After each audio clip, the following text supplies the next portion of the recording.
The president spending President's Day in a war zone. Kyiv stands, and Ukraine stands. Details on his surprise trip straight from our DC bureau. Art takes over Coconut Grove. With like the amount of people I see like while I'm stamping going in and out. During the holiday weekend. And we take you trackside for all the tradition of the Daytona 500. Been going to a racetrack for an average of 40 weekends a year, I would say, my whole life. These stories and more coming up on Newsbreak. Hello, South Florida. I'm Leon Abutarbush. I'm Kelly Sanchez. Today is Tuesday, February 21st, 2023. Live from the FIU Lee Kaplan School of Journalism and Media, this is SFMN Newsbreak. President Biden landed in Warsaw, Poland just before midnight after his surprise President's Day trip to Ukraine. So, the president is no longer in Washington this morning. But reporter Sabrina Begary-Stein from our DC Bureau has more on the surprise stop.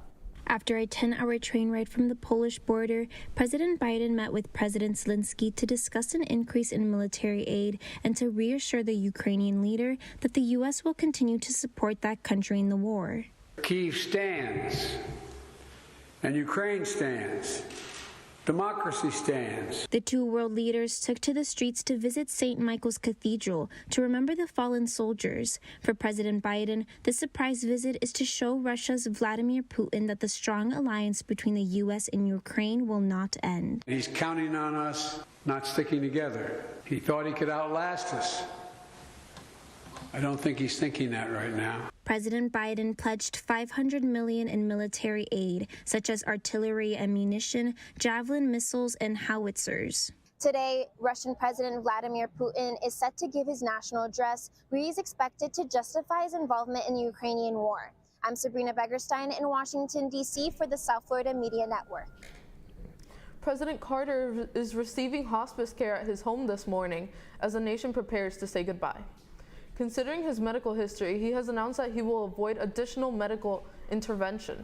The former president turned 98 years old last year and is the oldest living former president. His wish is to spend the rest of his time enjoying life with his family. A community in Fort Pierce is in mourning today after an elderly woman was attacked and killed by an alligator.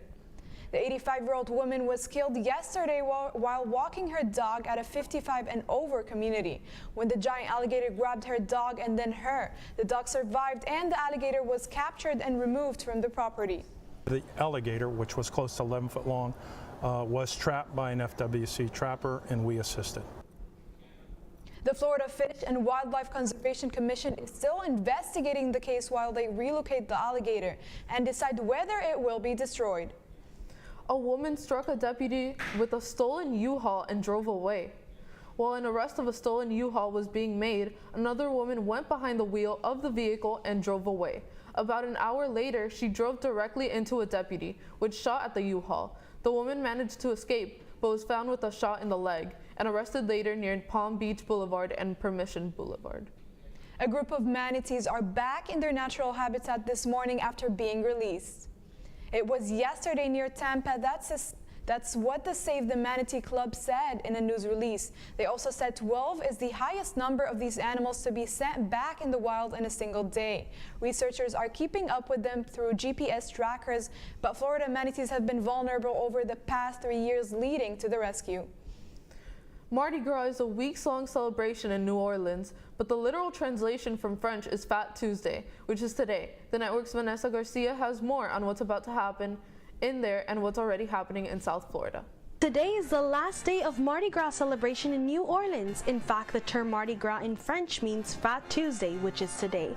The celebration kicked off with parades, music, picnics, floats, and pure excitement as visitors and families took the streets to have a good time while enjoying crazy costumes with purple, green, and gold lawn beads. It all ends on Tuesday because tomorrow is the first day of Lent, and that is when all the parties stop. All the children, the bands, and all. We have it all. New Orleans isn't the only place where they celebrated Mardi Gras. In South Florida, over the holiday weekend, things got crazy at Lauder Ale Brewery. In Fort Lauderdale, the Lauderdale Brewery threw a Mardi Gras party with live music, a food and jewelry stand, and beer specials all night. Visitors celebrated with fashionable masks, outfits, and lawn beads while watching a live performance of the Swamp Cats that took the stage for the night, gathering the crowd together with colorful umbrellas while dancing the night away to some popular New Orleans tunes. I'm just dancing and everybody with the umbrellas. And like when I engage people to come up, and I love to see people smile and be happy and have fun. The event was able to bring the spirit for Bourbon Street in New Orleans to South Florida for a night of celebration. As many enjoy the last hours of Mardi Gras in New Orleans and South Florida, some will continue the Carnival celebration in Brazil as it ends tomorrow on Ash Wednesday. I'm Vanessa Garcia, South Florida Media Network. Mardi Gras wasn't the only celebration in town over the weekend. The network's Lauren Wartz has more on an event that mixed party with pride. We're here in the heart of the Latin community celebrating Gay Ocho Festival, where the famous Ocho Street has closed down and invited the community to show its pride.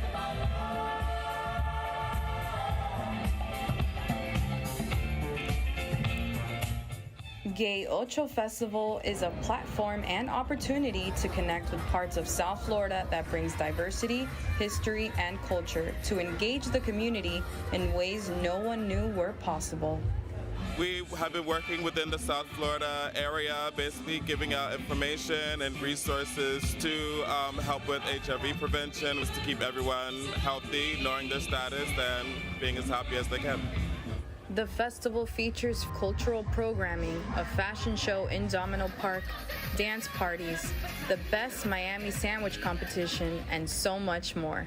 There's so much amazing food. It's a beautiful community. There's so much to offer with support, love, freedom. It's amazing. South Florida is jam-packed with stories that help us learn about each other, who we are, and where we come from.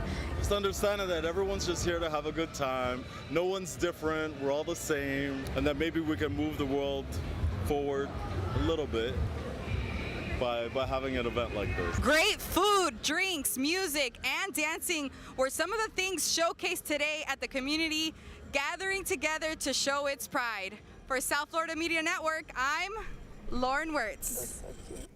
Artists and art lovers in Miami may be opting to sleep in this morning after a busy holiday weekend. The network's Hawa Izel has your ticket to the Coconut Grove Art Festival.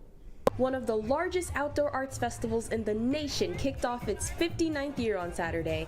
Over 120,000 people attend the annual Coconut Grove Arts Festival to view the works of artists from all over. Prospective artists must submit their work to a panel of judges, who then choose up to 285 of the best artists to show their work at the 3-day event, with categories including all mediums of art. This is the best way to test your market and then test your product, and people try it on, people make comments about it, and so you get all that feedback, and then you can take that and put it back into your art. This is the festival's second year back post-COVID, and artists tell us that it is busier than ever. I definitely feel as though it's busier earlier and with a lot more selling early. Post-COVID, from an artist standpoint, COVID was horrible for us as so many people. Since we came out of it, the last couple of years, people have been so anxious to get back out and consume.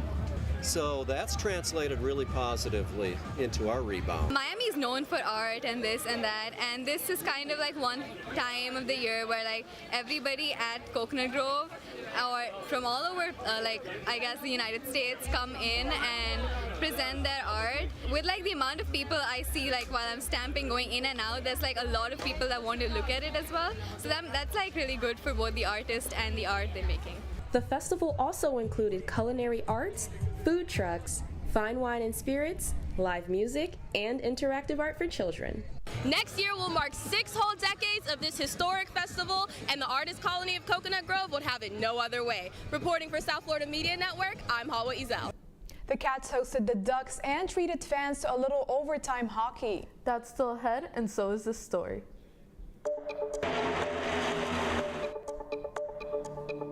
The smoke is finally clearing in Florida from all that burned rubber at the Daytona 500.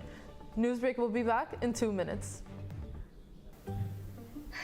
I could really use a new tablet. I just don't have the money. Let me ask you something. Do you have a Pell Grant? Yes. You do know you can get a free tablet, right? Did you say free? Yeah, free. It's simple. And the application is done in the store. I could really use a tablet. Get one. Another satisfied customer. Stop by Panther in the Graham Center at FIU MMC today to speak with one of our associates to get your free tablet. Type 2 diabetes can have a big impact on your life. But how can it be prevented? Well, the first step is knowing if you have something called prediabetes. Take the 1-minute risk test today at doihaveprediabetes.org. I know kids worry about a lot of things. Getting enough food to eat shouldn't be one of them. Through a nationwide network of food banks, Feeding America serves virtually every community in the United States. See how you can help your community. Visit feedingamerica.org.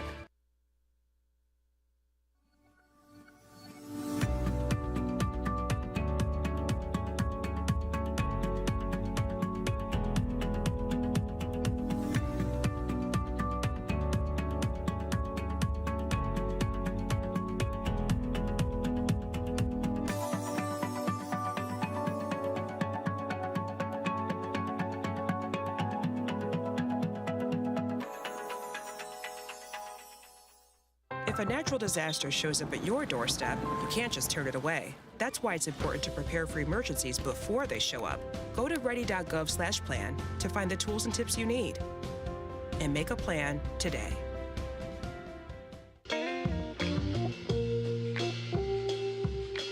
You really have done as much for us as you think we've done for you.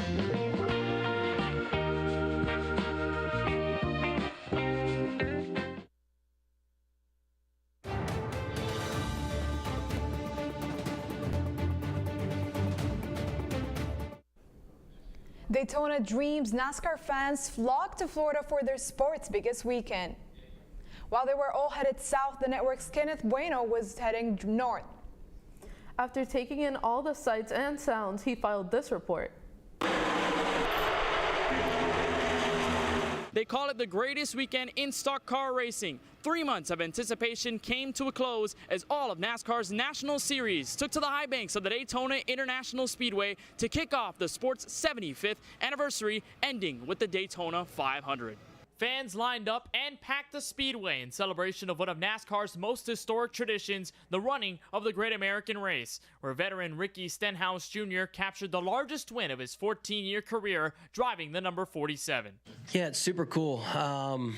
You know, like you said, I've been racing a long time. I grew up going to the racetrack. My mom took me to watch my dad when I was 6 weeks old, and I've been going to a racetrack for an average of 40 weekends a year, I would say, my whole life. But yeah, it's been a dream for a long time, and you know, super cool for us to be here. The feeling of victory at Daytona never changed for Xfinity Series driver Austin Hill, who led 38 laps and dominated the last half of the Beef It's What's for Dinner 300. A late caution involving Junior Motorsports teammates Brandon Jones and Josh Berry created an overtime restart, where Hill led the pack back to the checkered flag. I don't think it really feels much different than when I won in 2019 in the trucks or winning it last year and this year. I think the only thing that's a little sweeter is we went back to back. I think that's really cool.